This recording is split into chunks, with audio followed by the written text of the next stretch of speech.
无生路。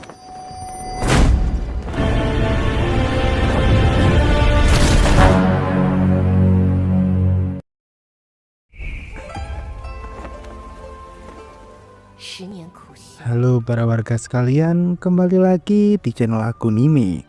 Kali ini saya akan membawakan alur cerita yang sedikit berbeda dari biasanya. Karena kali ini saya akan membawakan alur cerita dari sebuah donghua baru yang berjudul World of Immortals. Bagaimana ceritanya? Mari kita coba bahas alurnya. Kisah akan diawali dengan diperlihatkan seorang kakek bersama dengan muridnya yang tengah memasuki sebuah reruntuhan, di mana di sana merupakan sebuah tempat yang berasal dari alam keabadian. Dan sang kakek juga mengatakan bahwa dirinya sangat ingin melihat bagaimana alam keabadian itu. Ia berharap jika suatu hari nanti muridnya itu dapat memasuki alam keabadian, maka ia ingin agar muridnya itu membawanya. Berpindah ke sebuah kota di mana sebuah festival perayaan tengah digelar demi merayakan dewi mereka yang akan naik ke alam keabadian. Semua orang terlihat sangat bahagia karena terakhir kali seorang dewi yang bisa naik ke alam keabadian terjadi ratusan tahun yang lalu. Dan bisa dibilang jika kali ini adalah kenaikan pertama setelah berabad-abad lamanya, karena tidak ada seorang pun yang berhasil naik ke alam keabadian setelah dewi pertama. Namun di tengah perayaan tersebut terlihat sekelompok orang yang sangat mencurigakan. Mereka terlihat tengah mengawasi perayaan tersebut.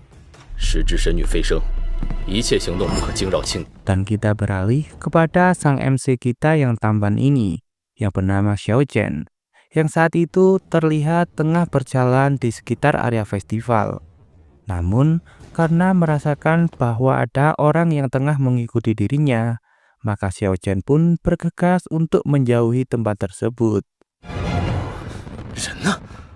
Dan setelah Xiao Chen cukup jauh dari area festival, ia pun dengan terang-terangan menantang orang-orang yang saat ini tengah mengawasinya. Yang setelah mendengar perkataan Xiao Chen barusan, mereka pun menunjukkan dirinya dan mengatakan niatnya untuk menghabisi Xiao Chen atas perintah dari dewi mereka, dikarenakan Xiao Chen telah dituduh membunuh salah satu pelayan dari sang dewi.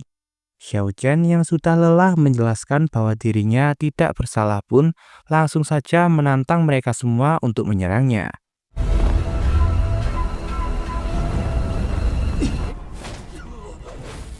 Namun karena perbedaan kekuatan yang sangat jelas, Xiao Chen pun berhasil mengalahkan mereka semua dengan sangat amat mudahnya. Dan kali ini yang tersisa hanyalah sang pemimpin dari pasukan tersebut, yang saat itu harus merasakan kehebatan dari Xiao Chen ketika ia menggunakan senjata sungguhan dan bukannya bambu yang sebelumnya ia gunakan untuk mengalahkan pasukannya. Ketika sudah terpojok dan hampir dihabisi oleh Xiao Chen, sang pemimpin mengatakan bahwa jika Xiao Chen menghabisinya, maka sang dewi tidak akan tinggal diam. Xiao Chen yang sudah muak dengan sang pemimpin tersebut pun langsung menghabisinya saat itu juga. Namun tak berselang lama, sang dewi yang bernama Zhao Lin beserta dengan pelayannya datang untuk menghabisi Xiao Chen.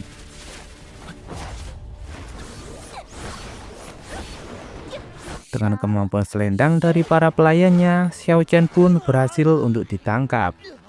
Xiao Chen yang berusaha menjelaskan bahwa dirinya memang tidak bersalah, tidak didengar sama sekali oleh sang dewi, dan sang dewi malah menyuruh para pelayannya untuk menghabisi Xiao Chen saat itu juga.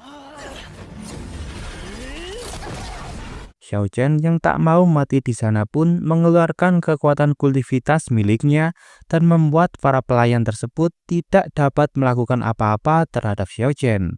Sang dewi yang terkejut ketika mengetahui bahwa Xiao Chen merupakan seorang kultivator langsung maju untuk menghadapi Xiao Chen secara langsung.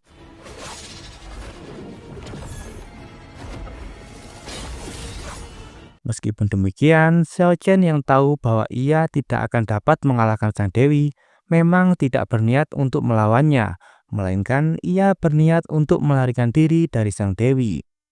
Sang dewi yang menyadari hal tersebut tidak membiarkan Xiao Chen untuk dapat melarikan diri. Dengan cepat, ia mengejar Xiao Chen dan memaksanya untuk terus menghadapinya. Sampai-sampai pertarungan mereka tersebut sampai terjadi di sekitar area festival. Dan ketika Xiao Chen dan sang dewi Zhao Lin Er akan mengeluarkan masing-masing serangan pamungkasnya, tiba-tiba saja waktu terhenti. Dan seorang dewi yang bernama Dewi Lan Nu datang dan menyelamatkan Xiao Chen ketika ia hampir terbunuh oleh serangan Zhao Lin Er. Setelah itu pun kita berpindah ke tempat di mana sang dewi akan naik ke alam keabadian. Terlihat banyak sekali orang yang menantikan kedatangan sang dewi dan berniat melihatnya ketika ia akan naik ke alam keabadian. Dan ketika sang dewi datang, ia pun langsung menggunakan kekuatan miliknya untuk membuka gerbang menuju alam keabadian.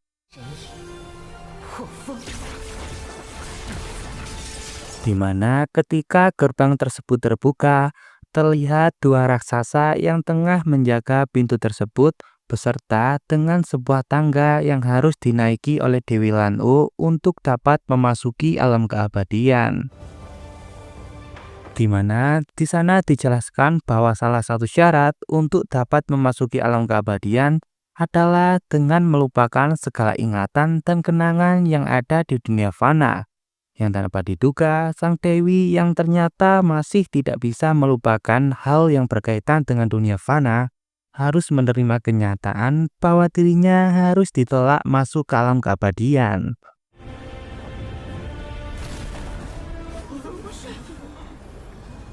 Di sisi lain, Xiao Chen masih terus bertarung melawan Zhao Lin Er di dekat area tersebut.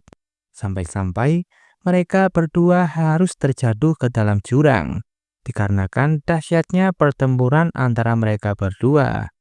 Kembali kepada Dewi Lan U yang ternyata masih belum menyerah dan akan memasuki alam keabadian secara paksa. Dengan menggunakan kekuatannya, ia berhasil mengalahkan kedua raksasa yang tengah menjaga pintu tersebut. Dan akhirnya ia pun berhasil memasuki alam keabadian meskipun dengan cara paksa. Namun tak disangka, Xiao Chen dan juga Zhao Lin Er yang tengah berada di sekitar sana malah tidak sengaja ikut terseret ke alam keabadian bersamaan dengan masuknya sang Dewi Lan U.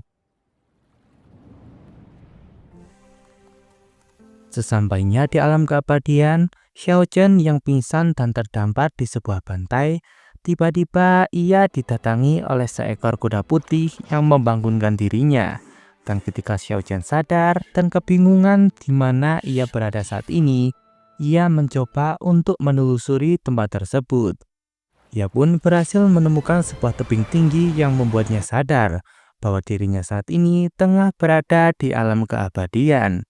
Tapi tak berselang lama, muncullah seekor naga raksasa dari dalam lautan yang tiba-tiba saja mengeluarkan auman yang membuat Xiao Chen kesakitan dan malah membuatnya jatuh ke dalam tebing. Beruntungnya, Xiao Chen yang masih selamat dan malah menemukan sebuah sarang naga yang di sana terdapat beberapa telur naga yang memiliki warna yang sangat berkilauan. Mengetahui bahwa naga merupakan spesies langka dan juga disebut makhluk mitologi, Xiao Chen pun memutuskan untuk membawa salah satu dari telur naga tersebut. Tapi ketika ia berjalan keluar dari sana, ia tidak sengaja menemukan sebuah kain yang ia ketahui bahwa itu adalah milik Zhao Lin Er, yang dapat disimpulkan bahwa Zhao Lin Er juga berada di sana sama seperti dirinya. Namun tanpa diketahui Xiao Chen, terlihat dua orang yang sedang mengawasi Xiao Chen dari jauh. Mereka bernama Lin Yue dan juga Wan Xinfeng yang saat itu tertarik dengan telur yang tengah dibawa oleh Xiao Chen. Sesampainya Xiao Chen di sebuah reruntuhan, ia pun berencana untuk meneduh di sana. Dan juga ia dapat menyembunyikan telur tersebut karena menurutnya tempat ini terlihat cukup aman.